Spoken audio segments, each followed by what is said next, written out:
So Lewis, here we are in the interface where we've seen a lot of the trouble over the last few days, and this interface runs from the bottom of the Shankill right up to Highfield Spring Martin community, and these gates in particular is where a lot of the trouble has been. Belfast has changed a lot in recent years, but in some ways it hasn't changed as much as you might think.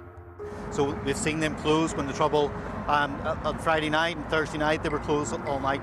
But just to be clear, I mean, this isn't an historic thing. This isn't something from like 1970s Belfast, 1980s Belfast. This is used in 2021 Belfast. This is used 2021. Obviously at the height of the troubles it was used more often, but it's still used today. It still keeps the two communities separated from a lot of the young people who maybe would gather when tensions are high or just gather for recreational ratting.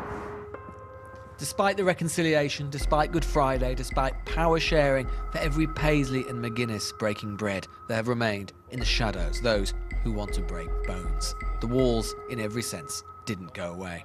Yeah, the last few months we have definitely noticed there's been a tension on the ground, and we've been, I guess, thinking that some sort of trouble was going to spill out onto the streets.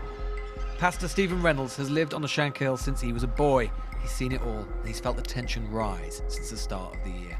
Some of the kids are from the community, and they're being stirred up by sinister forces within the community to be on the street and cause this trouble in relation to issues which these kids don't even know about. So the Brexit issue, the Irish Sea border, the frustration of no prosecutions around the Bobby Story funeral, and then we also have the sense that there is possibly a United Ireland coming our way.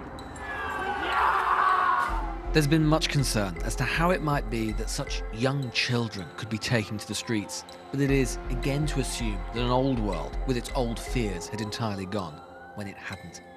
And you mentioned the prospect of United Ireland. Is that something, again, which genuinely animates a certain section of young people? Certainly within the unionist community, we hear this quite a lot with the young people, that fear of a United Ireland.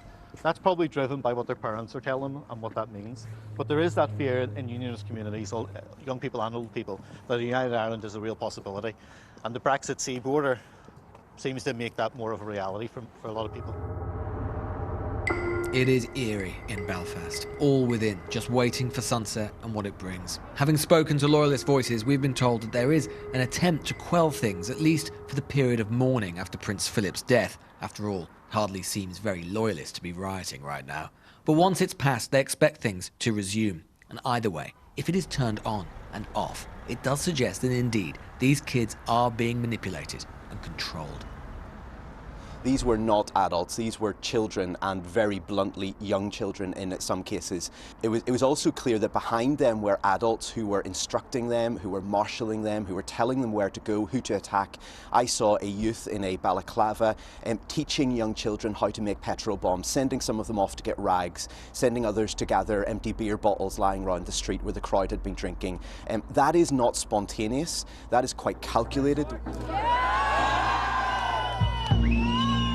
We hand this woman, Margaret Thatcher, over to the devil, that she might learn not to blaspheme. Some have compared this moment to the worst of the troubles of the 1970s. It isn't. If anything, it has echoes of the mid-80s, after the signing of the Anglo-Irish Agreement, a major constitutional change, a sense that something had been ceded to the Republic, yielding the fury of loyalism. But in at least one sense, loyalists today think that this is worse. Margaret Thatcher signed the Anglo-Irish Agreement. It gave the Irish Republic's government a role in a consultative way in Northern Ireland's affairs for the first time. That enraged unionists, but she was at least straightforward and honest about what she had done. If Boris Johnson had been straight with people, he said there will be no checks. No checks GBNI, no checks NIGB. He knew that wasn't true. We've seen the documents from the government that he was being given. And so therefore I think that has added to a situation which already would have been deeply unstable in Northern Ireland.